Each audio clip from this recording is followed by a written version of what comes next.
국회는 박근혜 전 대통령 파면 이후 첫 본회의를 열고 정부를 상대로 긴급 현안 질문을 하고 있습니다.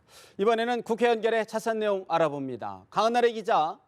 네, 박 전 대통령 파면 이후 전국 안정화 방안을 묻기 위한 긴급 현안 질문이 국회에서 진행 중입니다. 황교안 대통령 권한대행과 유일호 경제부총리는 참석하지 않았는데요.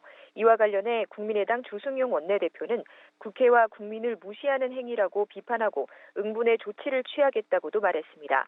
지금 본회의장에서는 장관들을 상대로 민생 안정 대책과 중국의 사드 보복 등에 대한 질의가 잇따르고 있는데요. 특히 사법부를 상대로는 박 전 대통령 검찰 소환 조사와 관련된 강도 높은 질의가 이어졌습니다.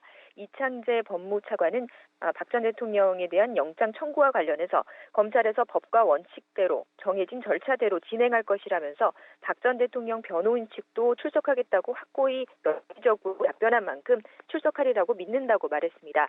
한편 오늘 국회 법제사법위원회는 이선의 헌법재판소 재판관 후보자에 대한 인사청문회를 오는 24일 개최하기로 의결했습니다. 강 기자, 각 당의 경선 레이스가 본격화하면서 주자들의 정책 경쟁에도 불이 붙는 것 같군요.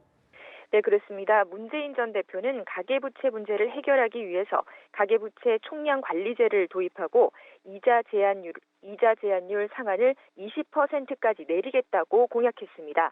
또 금융소비자보호법을 제정하고 대출자의 상환 책임을 주택 가치 범위 내로만 제한하는 책임 한정형 주택담보대출을 확대하겠다고 약속했습니다.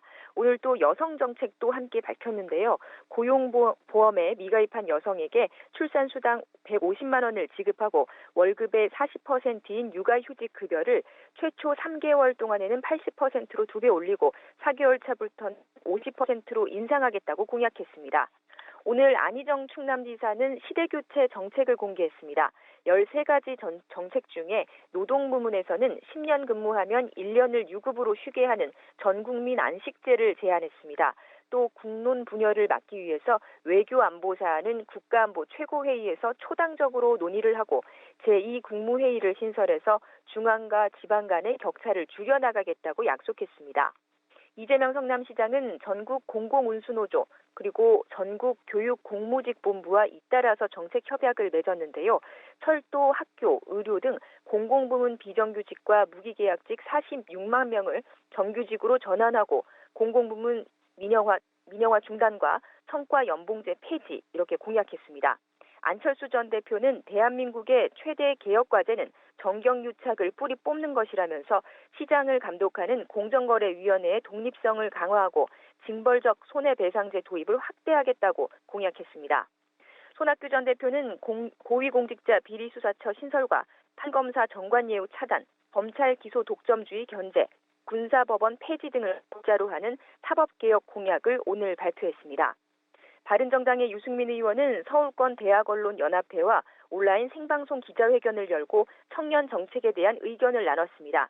그런가 하면 오늘 하루 도정에 집중한 남경필 경기도지사는 안철수 전 대표가 세종시로의 수도 이전을 공약한 데 대해서 자신의 페이스북에서 환영한다는 입장을 밝히고 수도 이전과 같은 국가 대개조는 특정 후보나 정파 혼자의 힘으로는 할 수 없다며 이념과 정파, 지역을 뛰어넘어야 한다고 강조했습니다. 지금까지 국회에서 전해드렸습니다.